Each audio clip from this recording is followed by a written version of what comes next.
Hello বন্ধুরা, তোমরা সকলে কেমন আছো? আশা করি তোমরা সকলে খুব খুব ভালো আছো। আমিও খুব ভালো আছি। রবিবারের একটা নতুন ব্লগে জাজ লাইফস্টাইলে তোমাদের সকলকে স্বাগত জানিয়ে এখন বাজে 8:15। এখন থেকে তোমাদেরকে সঙ্গে নিয়ে ব্লগটা স্টার্ট করছি। দেখতে থাকো, সঙ্গে থেকো। আর আমাদের পুরী টু কলকাতা জার্নিটা তোমাদের সঙ্গে শেয়ার করছি, তোমরা দেখো। এখন তো আমরা বেরিয়ে পড়বো, আমাদের ট্রেন আছে 10টার সময়। তো চলো এখন বেরিয়ে কিছু খাওয়া যাক, তারপরে আমরা ট্রেনের উদ্দেশ্যে রওনা দেবো। আমরা হোটেল থেকে বেরিয়ে এসে দেখো আমাদের হোটেলের ওপর থেকে বাইরের লুকটা তোমাদেরকে দেখাচ্ছি। আর হোটেল থেকে বাঁ সাইডটা ওই সোনার গৌরাঙ্গের মন্দিরটা তোমাদেরকে একটু দেখিয়ে দিলাম। আর দেখো, তোমাদেরকে বলে রাখি আজকে কত বড় দুর্ঘটনার হাত থেকে আমি বেঁচে গেছি। আজকে হয়তো আমার মৃতদেহ ফিরে যেত, জানি না, জগন্নাথ দেবী আমাকে বাঁচিয়ে রেখেছেন। সত্যি আজকে আমার জীবনে এত চলাফেরা করেছি, এত বড় দুর্ঘটনা হয়েছে আমি ভাবতেই পারিনি। অন্তত আমার 1 ঘন্টা ধরে গা হাত পা কেঁপেছে। নিচে এসে বসে আছি ঠিকই, কিন্তু আমাদের রুম থেকে লিফটটা 10 হাত মতো দূরে। আমরা প্রায় 7 হাত দূরে ছিলাম, আর ছেলে হলো লিফটের মধ্যে গিয়ে দাঁড়িয়েছিল। আমাদের কাছে 3-4টে করে ব্যাগ। তারপরে আমি যেই ঢুকেছি, আমার এমনি কাঁধে ছোট্ট একটা ব্যাগ আর 2 কাঁধে 2টো ব্যাগ। ও সেই গ্রাউন্ডটা মানে গ্রাউন্ড ফ্লোরের সেই বাটনটা প্রেস করেছে কি অটোমেটিক হয়ে গেছে, যেহেতু অনেকক্ষণ এসে দাঁড়িয়ে আছে।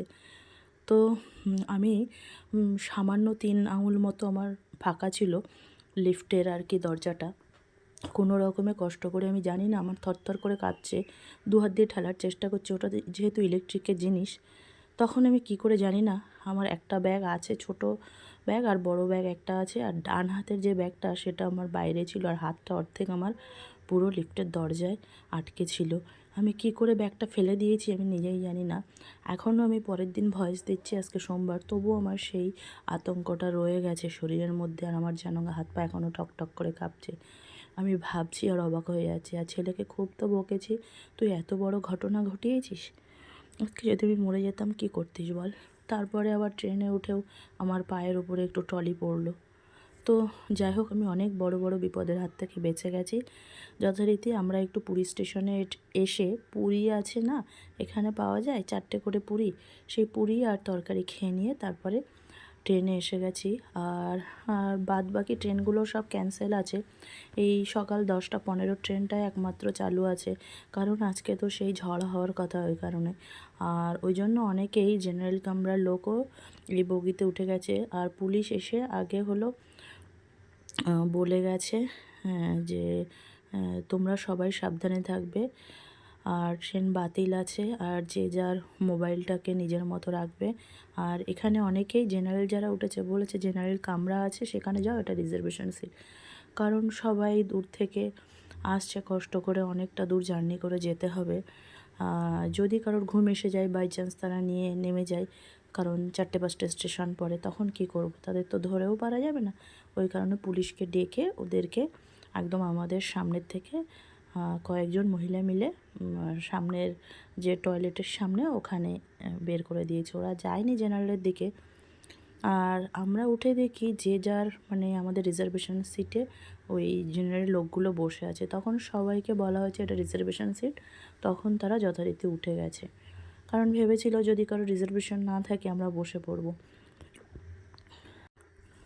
সত্যি আমার শরীরে একটা ভয়ের কাজ করছে। আর জানি না, একটা বড় দুর্ঘটনার, একটা নয় 2টো দুর্ঘটনার হাত থেকে বাঁচলাম। আর ট্রেনটা 2-3টে স্টেশন পরে এসেই যখন থামলো না, কাক জানি কারেন্টের তারে বসলে কিছু হয় না, দুম করে জোরে বোম ফাটার মতো আওয়াজ হলো। যাই হোক, এমনি বৃষ্টি হচ্ছে মাঝে মাঝে, কোথাও আবার থামছে, বৃষ্টি হচ্ছে, আকাশটা আস্তে আস্তে নরম হয়ে আসছে। ঝড় বৃষ্টি তো রাত্রের থেকে হবেই। আর কি হয়েছে জানো তো, শালিমার স্টেশনে আমাদের এই ট্রেনটা থামবে, তার 7টায় থামার কথা, তো যথারীতি 1 ঘন্টা মতো লেট ছিল। তো ট্রেনে গেছিলো 20 মিনিট লেট ছিল। খড়গপুর পর্যন্ত ভালোই ট্রেনে গেছিলো, কিন্তু ওই শালিমারের আগে সাঁতরাগাছি আসার একটু আগে, মানে প্রায় হলো 20 হাত মতো দূরে, তখন এই ট্রেনটা দাঁড়িয়ে পড়লো। আর দেখো, ট্রেন থেকে অনেকেই নেমে পড়েছে, আমরা ভেবেছি হয়তো আধ ঘন্টা মতো দাঁড়াবে। তো তারপরে একজন শুনে এসেছে 9:30টায় ছাড়বে। তো যথারীতি যে ট্রেনটা 7টায় নামানোর কথা, এখন 9:45 বাজে, লেট ছিল বলে ওই 8:20 পর্যন্ত টেনে এনেছিল। তারপরে যথারীতি আমরা ওখান থেকে আমাদের গাড়ি বলা ছিল, সেই গাড়িটাকে আসতে বলেছিলাম। তো শালিমার স্টেশনে আসার কথা ছিল, গাড়িকে যথারীতি সাঁতরাগাছি আসতে বলা হয়েছে। আমরা সাঁতরাগাছি ওই মাঝপথে নেমে গেছিলাম। আর এদিকে ঝড় উঠেছে, হালকা হালকা ঝড় বৃষ্টি তো শুরু হয়ে গেছে। তো এদিকে আমার শ্বাসকষ্টটাও খুব বাড়াবাড়ি, গাড়িতে উঠেই আমি ব্যায়াম শুরু করে দিলাম। তো চলো বন্ধুরা, যাই কষ্ট করে, যাই হোক কোনো রকমে খুব বাড়াবাড়ি হয়ে গেছে শ্বাসকষ্ট। তো আর ব্লগটাকে বাড়াবো না বন্ধুরা, যেহেতু খুব কষ্ট হচ্ছে আজকে। তো চলো আজকের ব্লগটিকে এখানে এন্ড করি। আমার এই ব্লগটি ভালো লাগলে তোমরা সকলে লাইক, কমেন্ট, শেয়ার আর সাবস্ক্রাইব করে দিও। টাটা বন্ধুরা, তোমরা সকলে খুব ভালো থেকো, সুস্থ থেকো। আবার দেখা হচ্ছে নেক্সট কোনো নিউ ব্লগে। আমার মতো এরকম বিপদে যেন তোমরা না পড়ো।